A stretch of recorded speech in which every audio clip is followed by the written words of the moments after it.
L'art est une activité qui sert à exprimer ses sentiments, ses émotions, ses intuitions et son intellect. Elle est représentée sous plusieurs formes, et avec la technologie qui ne fait qu'évoluer encore et encore, il y a de plus en plus d'ouvertures pour en réaliser. Prenons par exemple la peinture, qui existe depuis des lustres. C'était la méthode la plus populaire avec la musique de s'exprimer.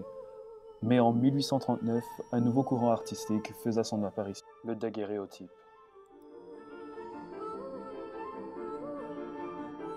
Il consiste à produire une image sans négatif sur une surface d'argent pur, polie comme un miroir, exposée directement à la lumière à l'aide d'un instrument appelé la caméra obscura. Cette incroyable invention fut le succès de Louis Daguerre, né en Corneille de Parisis le 18 novembre 1787, pour ainsi mourir le 10 juillet. C'était la commercialisation du daguerréotype qui fut de Louis Daguerre, le père fondateur de la photographie. Et que Daguerre n'était pas le premier à inventer cette méthode à capter l'image. Si nous prenons l'exemple de cette image ici, cette photographie est appelée le point de vue du grain. Elle fut la toute première photographie de l'histoire. Elle a pris 10 heures à produire, mais n'a pas été le produit de Daguerre, mais celui de Nicéphore Niepce. Les deux se sont associés en 1826. Niepce fut réticent de partager son travail et ses recherches du bitume de Judée, une substance qui lui permit d'inventer l'héliographie. Cette technique était imparfaite en raison du fait que le bitume de Judée était très sensible à la lumière.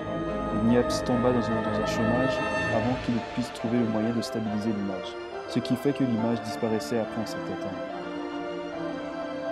Ce n'est qu'avec Daguerre qu'ils n'ont pu réussir à stabiliser l'image en raison de ses ressources. Mais en 1833, Niepce mourut, ce qui a donné la totalité à Daguerre sur tous les mérites, sans oublier qu'il a aussi trouvé des méthodes à pouvoir le perfectionner davantage, à par exemple réduire le temps d'expérience.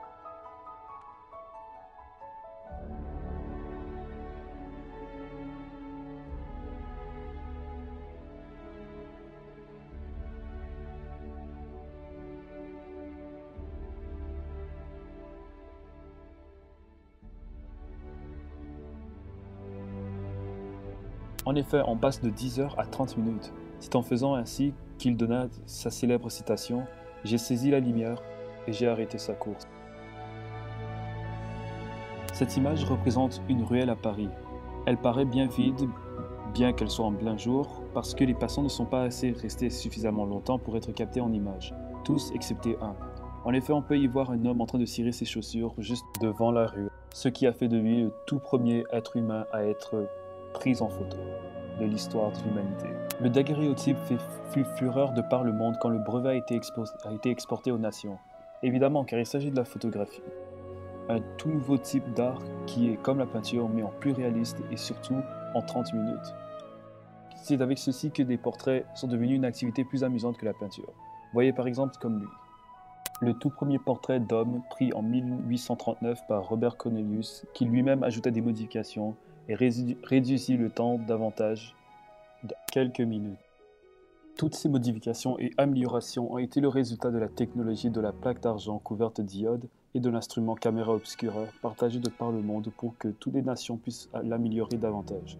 C'est grâce au génie de Daguerre et ainsi qu'à celui de Niepce que le daguerréotype fut populaire au point de devenir ce que nous appelons aujourd'hui les caméras vidéo.